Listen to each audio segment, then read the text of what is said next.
Sob os olhos da clarividente. Aborto.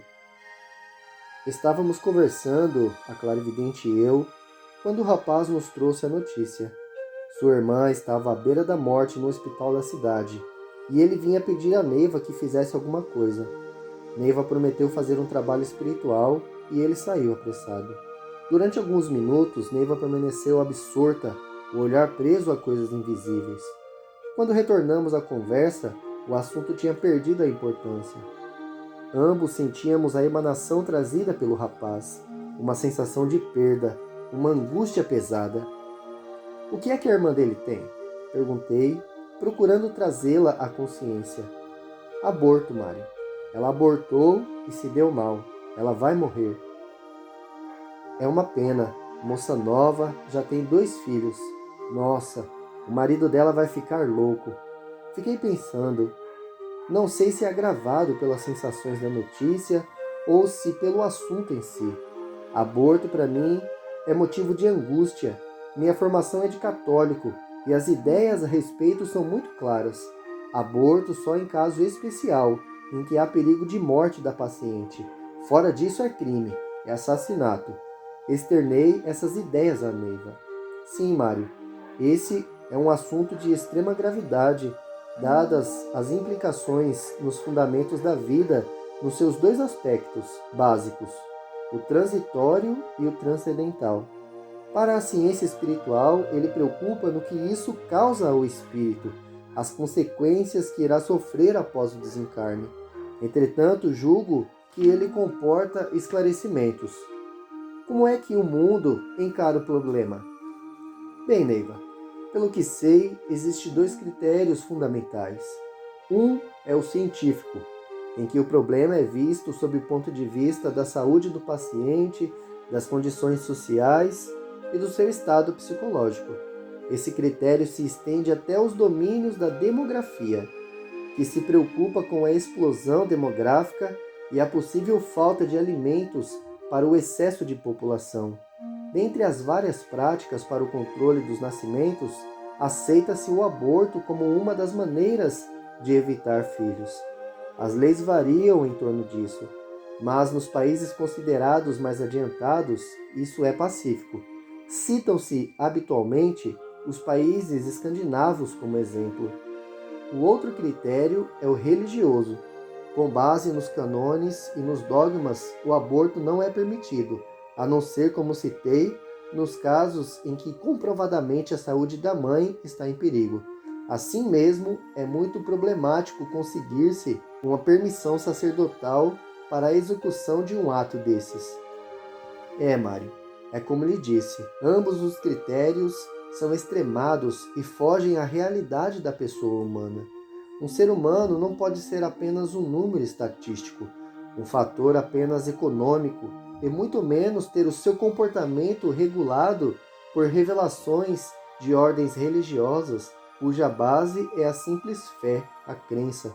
Aliás, se você pensar bem, verá que ambas as normas são iguais. Ou se aborta por motivos religiosos, ou se aborta por motivos socioeconômicos. E onde fica aí o motivo pessoal, a razão individualizada de cada ser? Não será isso um atentado à liberdade, ao livre-arbítrio? Como é que se pode tomar uma resolução a respeito da vida de uma pessoa sem considerar sua verdadeira realidade, sua ligação real e efetiva com o mundo transcendental, seu passado e seu futuro? No primeiro caso, o motivo científico, o ser é considerado em termos do imediato ou de um futuro próximo. Em todo caso, não se admite cientificamente que o ser humano tenha outra existência, seja antes de nascer ou depois de morrer, não é verdade? Sim, esse é o critério científico. Para a ciência, quando nasce, a criança oficialmente é um novo cidadão, um novo ser humano, e quando morre, é um ser humano que deixou de existir. Não há meio termo. O máximo de transcendental que poderíamos encontrar seria o ser humano perpetuado nas obras ou relacionado com seus antecedentes sociais ou biológicos. Mas nesse caso, são apenas heranças que se adquirem ao nascer ou se deixam ao morrer. Quanto ao transcendente religioso, ele é determinado segundo normas relativamente fixas. O destino é decidido pelo comportamento em relação a certas posições. Essas posições são exaustivamente tratadas na Divina Comédia de Dante. Mário, acho muito difícil a gente discutir um problema desses nesse alinhamento das pessoas, que são as normas, sejam científicas ou religiosas. Deixe-me contar um caso em que atuei diretamente e você verá o que quero dizer quando me refiro às realidades humanas. Uma ocasião fui chamada para atender um caso considerado estranho. Uma moça chamada Sônia, de 15 anos de idade e ainda frequentando a escola. Seus pais eram pessoas de posição social e tinham lançado mão de todos os recursos. Havia uma semana que Sônia não levantava da cama, não comia e tinha apenas lampejos de consciência. Ela não aceitava a presença do médico e por isso eu tinha sido chamada. Cheguei ao quarto dela e percebi logo a presença de espíritos obsessores.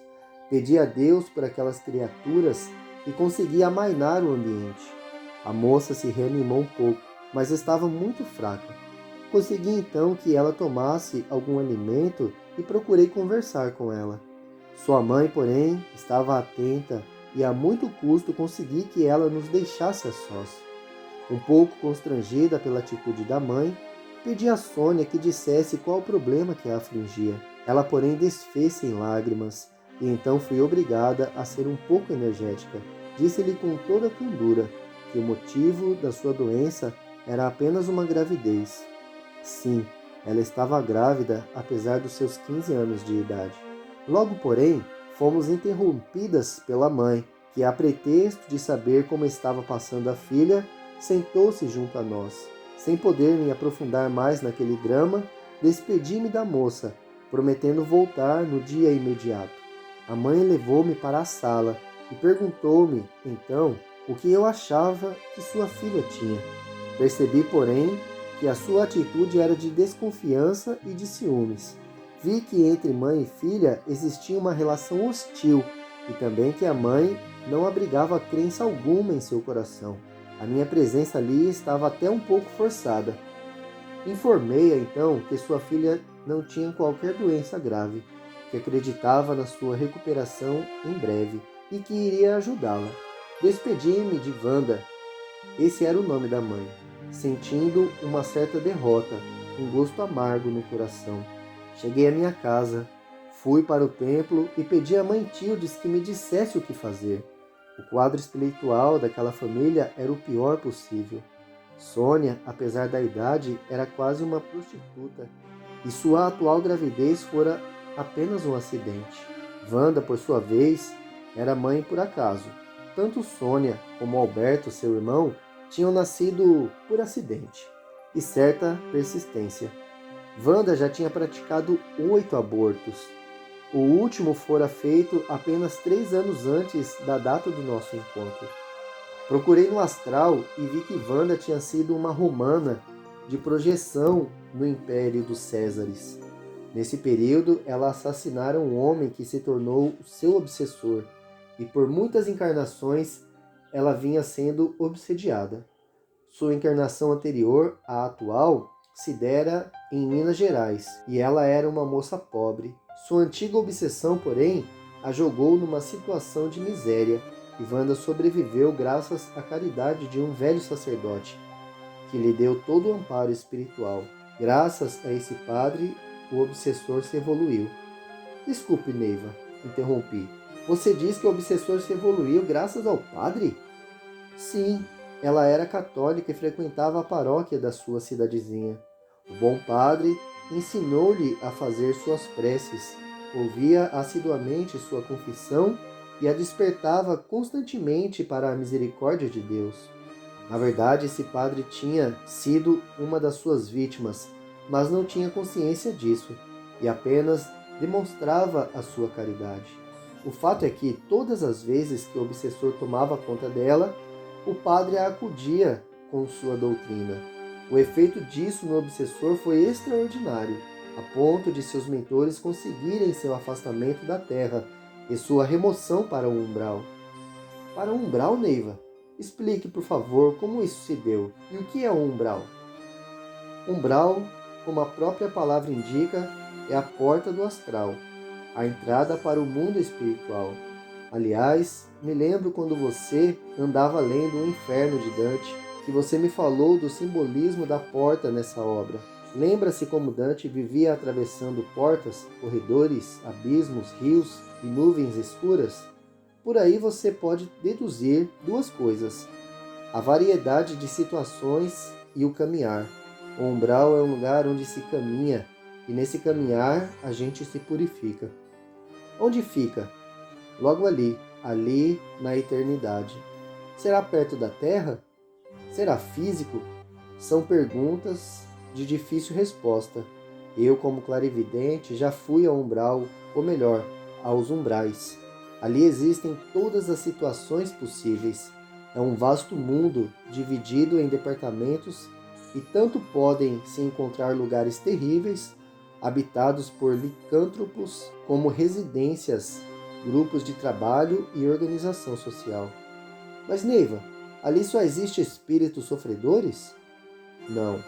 Ali, como na Terra, existem espíritos de todos os tipos, espíritos em provas, missionários e outros. De qualquer forma, estar no umbral é preferível a ser um espírito errante aqui na Terra. O desencarnado no umbral é um espírito que se prepara para se evoluir dentro de um sistema próprio para ele, para suas forças de percepção. Na Terra, ele tem a desvantagem de não perceber, de não ter os sentidos. É por isso que o Espiritismo se preocupa tanto com a passagem dos sofredores. Passar um sofredor é encaminhá-lo para o mundo espiritual, tirá-lo da situação artificial aqui na Terra. A Terra foi feita para os encarnados. Como ia lhe dizendo, a doutrina do velho padre foi tão boa que o obsessor de Wanda se evoluiu e se colocou em condição de ser transportado para o umbral. Mas, Neiva, como é que ele, sendo um obsessor, pode ouvir, receber a doutrina do padre? Ora, o obsessor é um espírito que vive e participa da vida de quem obsedia. É como um hóspede demorado na casa de uma pessoa. Embora ele não seja da família, não pertença por direito àquela casa, ele vê, ouve e participa de quase tudo o que acontece. Depois de algum tempo adquire tal familiaridade que passa a dar ordens, acabando por tomar conta da casa. Mário, é isso que acontece. Depois de certo tempo, de uma obsessão, você nunca sabe se está conversando com um obsediado ou com um obsessor. Na verdade, no caso de Wanda, o obsessor aproveitou melhor a doutrina do padre do que ela. Tocado pela bondade daquele sacerdote, ele perdoou o ódio que votava à mulher e, livre disso, começou a raciocinar. Seu mentor então aproveitou a oportunidade e conseguiu para ele um lugar no umbral. Lá ele começou a se preparar para o reencarne. Por que ele tinha que reencarnar? Pela simples razão de que ainda havia o reajuste a ser feito. Ele evoluíra, mas a cobrança com ela ainda não se fizera. Assim é a lei do karma, Mário. Tudo tem que ser ressarcido, pago. A mulher de Minas morreu e veio a reencarnar na pessoa que atualmente se chamava Wanda. Nesse interim também, o obsessor havia se preparado e ele veio como filho de Wanda. Ela a teria como mãe. Essa é a única oportunidade que lhe fora concedida pelos mentores. Wanda engravidou e no terceiro mês ela se juntou a ela. Quando, porém, tinha uma série de restrições a respeito da vida social, filhos e todas as implicações disso. No quarto mês de gravidez, ela abortou com o auxílio de uma parteira. O obsessor, que espiritualmente se tornara um adolescente recém-saído do ódio e da amargura, sofreu terrivelmente. Neiva, desculpe interrompê-la, mas explique um pouco como isso se passa. Você diz que o espírito do obsessor sofreu com o aborto. Como é esse sofrimento? De muitas maneiras, Mário. Começa da partida do espírito. Seja no umbral ou onde quer que se encontre, ele é um espírito que age, vive e se entrosa. faz amigos, faz ambiente, como em qualquer lugar deste universo, onde exista consciência. O reencarne é como um prêmio, um direito adquirido, e os amigos invejam essa situação. Como numa universidade, quando um aluno ganha uma bolsa de estudos em outro país e parte para a viagem. Todos os abraçam, desejam boa sorte e ele sai feliz, orgulhoso daquela bênção de Deus. Depois das despedidas, ele é submetido a uma espécie de sonoterapia, na qual a sua memória é concentrada na sua consciência transcendental. É por isso que a criança nada sabe. Essa consciência depois vai retornando lentamente na proporção do seu crescimento e determinando suas ações. Mas não confunda isso com a consciência momentânea. Ser consciente a cada momento no mundo sensorial não quer dizer ter consciência de si mesmo, das vidas pregressas, da programação de uma vida. Adquirir essa consciência maior é a meta de todo ser humano.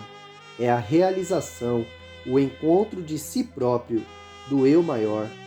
Imagine, pois, a situação desse espírito no seu programa abortado, a tristeza do retorno, a vergonha perante os que deixou e a sensação de ser um enjeitado é triste demais.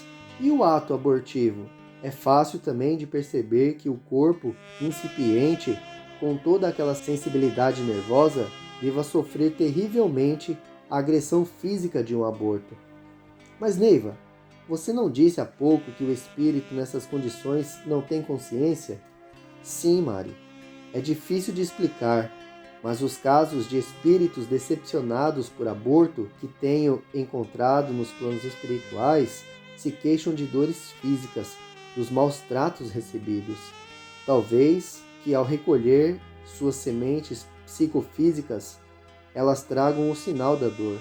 Como disse, é difícil de explicar, dada a complicação que um reencarne apresenta em seus aspectos psicofísicos.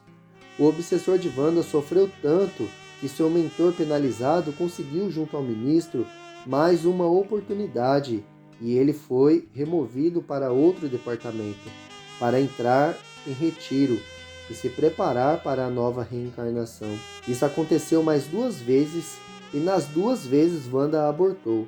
Na última, ela abortou com 5 meses de gravidez. Aí então, a decepção foi total e ele retornou ao antigo ódio. Não poderia haver uma 4ª vez, porque sua revolta era tanta que se por acaso sua gravidez vingasse, ela seria obsediada totalmente, pois não teria um filho, mas sim um monstro. Mas Neiva, por que os mentores não deixaram? Ela não merecia isso? Talvez, Mário. Talvez merecesse. O problema é que ela tinha outros reajustes kármicos, outras obrigações a cumprir ainda nessa encarnação. Seu obsessor teve que ficar aguardando a oportunidade de efetivar sua terrível e agravada cobrança.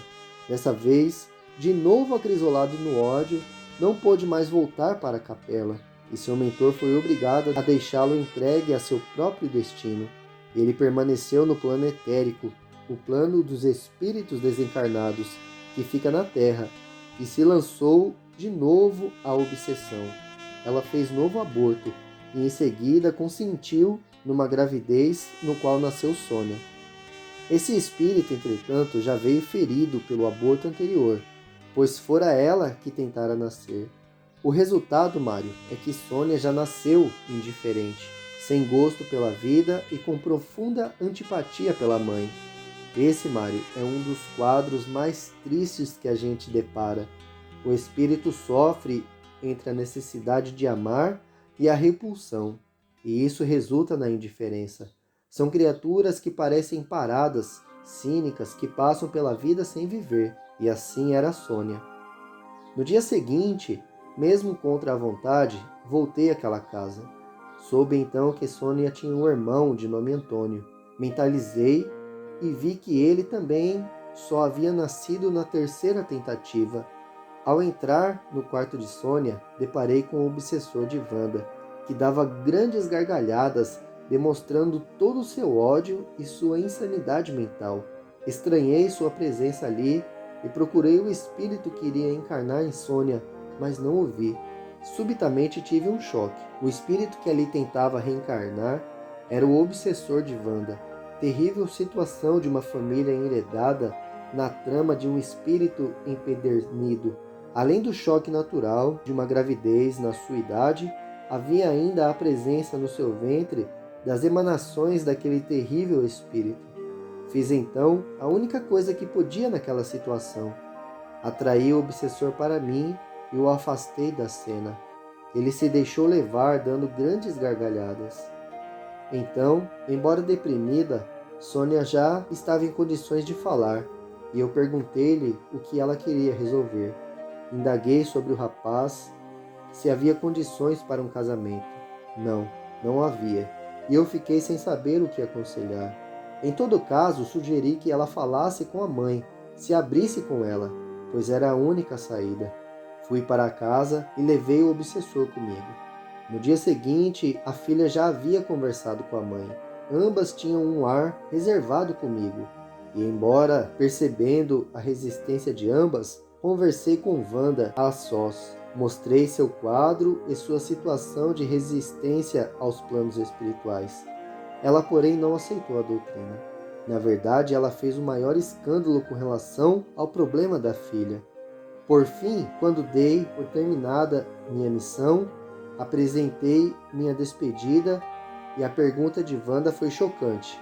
Devo alguma coisa pelo seu trabalho? Não, respondi. A mim a senhora não deve coisa alguma. A senhora deve é a Deus. Voltei para casa com o coração oprimido. Em todo caso, um pensamento me consolava. Wanda ficara encantada com minha capacidade de adivinhação. Alguns dias depois, soube pela pessoa que havia me pedido para atendê-las que as duas haviam ido a um médico que fizera o aborto de Sônia. Bem, Neiva, creio que a história dessa família esclarece bem nossa posição diante do assunto. O aborto pode acontecer como um reajuste, como qualquer crime. Não se pode fazer um aborto como não se pode matar uma pessoa. Não é isso? Isso, Mário. Quanto às posições científicas ou socioeconômicas, o problema cai na mesma faixa das guerras, da pena de morte e da eutanásia. Fazem parte da humanidade que ainda está a caminho da evolução. E nunca mais você teve notícia deles? 6 anos depois, certo dia, o doutrinador de plantão veio pedir-me que atendesse um caso especial. Um casal que havia chegado, demonstrando muita angústia. A moça havia tentado suicidar-se. Ao chegar ao templo, tive a maior das surpresas, pois a moça era Sônia. Seu marido era um moço de uns 25 anos, simpático e com aspecto de pessoa bem colocada na vida. Sua atitude com ela era de solicitude e carinho. Sentaram-se diante de mim e perguntei a ela como ia passando. Ela arregalou os olhos, surpresa, e perguntou-me se eu a conhecia. Mãe Tildes, porém, fez um sinal e eu disfarcei. Respondi que não, que a havia confundido com outra pessoa. Ficamos a olhar uns para os outros, e o jovem quebrou o silêncio desconfortável. Tia Neiva, disse, vimos procurá-la para que a senhora nos ajude. Somos casados há 4 anos e nos amamos muito. A única coisa que tem atrapalhado nossa vida é o complexo de Sônia por não termos filhos. Ela sabe que eu gosto muito de criança, mas isso a tem feito tão infeliz a ponto de tentar suicidar-se. É a 3ª vez que isso acontece. Peço que a senhora nos ajude. Tire essa ideia da cabeça dela. Afinal, podíamos adotar uma criança ou até mais de uma. A senhora não acha? É verdade, respondi. Em todo caso, vou olhar o quadro de vocês e ver o que posso fazer. Enquanto isso, vou lhe pedir que aguarde um pouco ali fora, que eu quero conversar com Sônia. Vá dar uma voltinha, fume um cigarro, enquanto converso com ela. Ele saiu e tão pronto ficamos a sós, Sônia desandou a chorar. Ajudei-a a controlar-se e ela começou a falar. Tia, disse ela. Tenho que me abrir com alguém e só pode ser a senhora. Não é só o problema de não termos filho que me aflige, embora isso seja realmente um espinho atravessado na minha garganta. Mas há outro problema, tia. Quando eu fiquei noiva, eu já não era virgem e havia até mesmo feito um aborto. Mas o Roberto sempre foi um rapaz direito, crente nas coisas, e eu me apavorei do meu estado. Também minha mãe achou que se ele soubesse da minha vida, não se casaria comigo. Então nós procuramos um médico e ele fez uma operação, de modo que pude esconder o meu passado. Acontece, tia, que algum tempo atrás, Roberto fez amizade com esse médico e ele passou a frequentar nossa casa. Quando o vi pela primeira vez, quase morri de susto. Felizmente, ele não me reconheceu. Eu engordei um pouco e isso ajudou.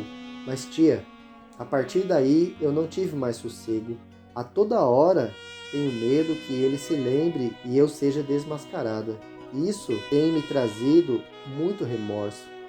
Ó, tia, prefiro morrer que continuar nessa situação. E por que, filha? Por que você não contou a ele quando casou? Não tive coragem. Minha vida é muito triste, tia Neiva. E desandou de novo a chorar. Entre soluços, foi descrevendo a história que eu tão bem sabia. E sua mãe, perguntei, por que ela não esclareceu ao rapaz? Pela mesma razão, tia Neiva. Eu e ela estávamos na mesma situação. Vivíamos num ambiente angustiado. Agora não adianta mais. Ela já morreu e me deixou na pior. Ó, tia, me ajude. Diga-me o que devo fazer. A senhora acha que devo largá-lo? Se a senhora disser que sim, eu o largo. Tudo que a senhora mandar eu faço. Não aguento mais viver com esse remorso. A toda hora há o perigo de vir tudo à tona. Ó, tia, acho que não tem jeito. O melhor é mesmo morrer. Acalmei-a o mais que pude e disse-lhe que iria fazer algo por ela. Pedi que viessem no dia seguinte. Roberto ficou muito confiado em mim. Tia, disse ele, a senhora já conseguiu muito hoje e confio inteiramente na senhora. Sim, meu filho, disse eu. Amanhã lhes darei toda a orientação que vocês precisam. Vá tranquilo. Depois que eles saíram, fiquei muito tempo pensando. O problema voltara para as minhas mãos e teria que desenterrar a morta. 3 horas da madrugada. Saí do corpo, orientada pelo meu mentor, e muito a contragosto, transportei-me para o cemitério da Boa Esperança. Não tive dificuldades em localizar Wanda. Em suas proximidades, deparei com uma terrível falange de espíritos que eu já conhecia e um grupo de macumbeiros encarnados que fugiu à minha aproximação. Mas eles a viram? Não, Mário, eles não me viam. Mas os fluidos dos encarnados das pessoas vivas são pesados e assombram as pessoas. Eles tiveram uma assombração com a minha presença. E quanto a Wanda, ela estava ainda no cemitério? Sim, ela estava fazendo ponto ali. Em sua cegueira e com sua mediunidade, ela já estava conseguindo um trono, isto é, uma posição de mando, ou melhor, de comando. Creio, Neiva, que isso merece uma explicação. Trono? Poder? Sim, poder. Assim é nesse mundo invisível que nos cerca. As circunstâncias são bem semelhantes às nossas. Não esqueça que esse mundo é bem junto ao nosso, embora seja do domínio do espírito, isso é, do ser desprovido de um corpo físico. É um plano em que a força básica, a riqueza, é o ectoplasma, o fluido magnético, e a mediunidade é a capacidade de manipular esta força. Mas, Neiva, a mediunidade não é essa força? Sim, Mário, ela é a força e a capacidade de manipular a força ao mesmo tempo. Para você entender melhor, qualquer pessoa tem mediunidade, não é verdade? Pois bem, quando uma pessoa toma consciência dessa mediunidade e a desenvolve, ela passa a manipular, a controlar essa mediunidade. Disse então que ela é um médium. Percebe a sutileza? Todos os seres humanos são médiuns, mas nem todos têm consciência disso e são capazes de manipular as forças da sua mediunidade. Isso não se passa somente em espiritismo. Embora, sem saber porquê, milhões de pessoas manipulam sua mediunidade. É incrível, Mário, a movimentação de forças mediúnicas que se faz no mundo sob outros rótulos. O mesmo se passa no mundo invisível que nos cerca. Aliás, esse é o ponto-chave das macumbas, essa capacidade de manipulação de forças no acordo entre dois planos, o do macumbeiro e do espírito desencarnado. Daí o culto dos Exus e das almas que são seres desencarnados separados de seus espíritos. Essa era a posição de Wanda. De faixa kármica pesada, ela possuía a mediunidade correspondente, isto é, suficiente para enfrentar esse mesmo karma, mas enveredou para o lado negativo, para a não aceitação dos princípios crísticos e na ânsia de controlar situações, esquematizar os enredos de suas relações familiares, desenvolveu sua capacidade de manipulação de forças, sua mediunidade. Digamos que ela era um médium em causa própria. Mário, essa é a diferença entre os médiuns. Muitos utilizam sua mediunidade, conscientes ou não desse fato, e o resultado é proporcional aos motivos, às razões pelas quais isso é feito. Outros fazem a mesma coisa, mas orientados no princípio crístico. É isso que na leitura espírita a gente encontra referenciado como mediunidade com Jesus. Como eu estava dizendo, encontrei Wanda fazendo sua corte e seu trono, isto é, mobilizando espíritos, manipulando forças, embora de maneira canhesta, de principiante. Daí, para cair nas mãos dos Exus e dos macumbeiros, faltava pouco. Mas Neiva, Wanda estava tão desprovida da bênção de Deus, a ponto de cair nessa situação? Não, Mário, não lhe faltava a bênção de Deus. Seu espírito é que não aceitava as coisas que seriam melhor para o seu destino. Quando ela desencarnou, ela foi para a Pedra Branca, como qualquer outro espírito, e retornou para a Terra. Sua dificuldade maior estava no fato de ter desencarnado antes do tempo. Não esqueça que seus 8 abortos foram uma espécie de suicídio. Como ainda estava em atraso com seus reajustes, ela automaticamente permanecia no plano de suas sintonias. A residência mais a gosto que ela encontrou foi junto ao corpo, embora não tivesse muito direito de morar lá. É preciso não esquecer que os vivos têm sua defesa natural e não ficam assim tão sujeitos aos mortos. Se não fosse isso, os nossos mortos viveriam sempre junto a gente. Naturalmente, Wanda não encontrou na sua casa o ambiente de que precisava e foi para o campo da Boa Esperança. Quando ela me viu, exaltou-se muito. "Olhe", gritava, "olhe quem está aqui, tia Neiva. É dela que eu falava quando eu disse que tinha conhecido uma mulher que adivinhava as coisas." Ao ver aquela referência a meu respeito, de quando ela ainda era viva, lembrei-me de que uma doutrina, mesmo quando não é expressa em palavras, como ela permanece. Sim, Mário, nada se perde nesse mundo de Deus. Enquanto observava sua algaravia, analisava a situação. Os macumbeiros estavam na espreita, no canto do cemitério, para atraí-la. Percebi que chegara bem na hora. Wanda estava vampirizando a filha. Se ela se juntasse com a força da macumba, então seria muito pior. Ainda alvoroçada, ela não parava de falar. "Tia Neiva", dizia, "olha como estou conseguindo muita coisa aqui. Veja minhas novas amigas." E foi me apresentando outras mulheres em estado tão deprimente como o seu. "Wanda, meu Deus, quem são essas mulheres?" "Amigas, tia Neiva." Amigas continuavam caminhando, agitada, de um lado para o outro. Da Wanda, que eu conhecera, restava bem pouco. O rosto estava encaveirado e cheio de pipocas, como uma pessoa que teve varíola. Os cabelos, desgrenhados, dava pena de ver. "Veja, tia Neiva, estas minhas amigas não estavam enterradas aqui, mas eu consegui trazê-las para cá." "A senhora conseguiu?" disse eu. "Sim, consegui." "E que tem isso, tia Neiva? Os espíritos não vão e vêm para onde querem?" "E isso é assim mesmo, Neiva?" perguntei. "Qualquer espírito pode entrar ou sair de um cemitério?"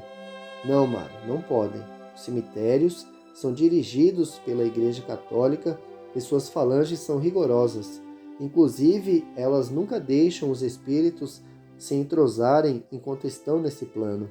Os guardiões do cemitério são figuras de centuriões romanos, e esses centuriões invocam seus ministros, sacerdotes desencarnados, que fazem a doutrina. Só esses abnegados espíritos, com suas grandes doutrinas, conseguem encaminhar esses sofredores. Neiva, isso mostra uma faceta da igreja que eu não conhecia. Já lhe disse anteriormente da grandiosidade dessa religião. Para ela ser completa, só faltava a admissão do reencarne e da existência do karma. Então Wanda conseguiu burlar essa vigilância? Sim, graças à sua mediunidade, seu magnético animal. Não esqueça que a interferência dos espíritos de luz é sempre sujeita ao livre-arbítrio. Mas o livre-arbítrio, ou seja, a capacidade de decisão, é proporcional à consciência do ser no plano em que está. Explico melhor. No cemitério existem seres em várias faixas, inclusive os encarnados, como era o meu caso, e dos macumbeiros que ali se achavam. Wanda, saturada de ectoplasma e senhora da sua mediunidade, tinha uma capacidade de decisão quase humana. Isso explica como ela conseguiu fazer sua política ali. Aliás, é isso que fazem os Exus e os macumbeiros. Esse é o terrível comércio com os mortos de que falei em outra parte. Com essa aparente vantagem, ela apenas perdia a oportunidade de seguir a doutrina dos ministros e seguir para lugares melhores do que a Terra. Aliás, pessoas que morrem ainda obsediadas conservam sua mediunidade e são atraídas para a continuação de seus reajustes. Wanda tinha inclusive forte ligação com Sônia e se sentia presa a essa espécie de compromisso, e era por isso que eu estava lá, lembrando-se que eu fora em busca dela em função do atendimento a Sônia. Lembra-se de Sônia? Perguntei a ela. Como não me lembro? Retrucou. Contei-lhe então o meu encontro com Sônia e ela deu uma risada tenebrosa. Sônia nunca terá filhos, gritou. Ela não gosta do marido que eu lhe arranjei e não vou deixar que ela tenha filhos com ele. Nisso, ouviu o sibilar de um chicote e se operou completa modificação no ambiente.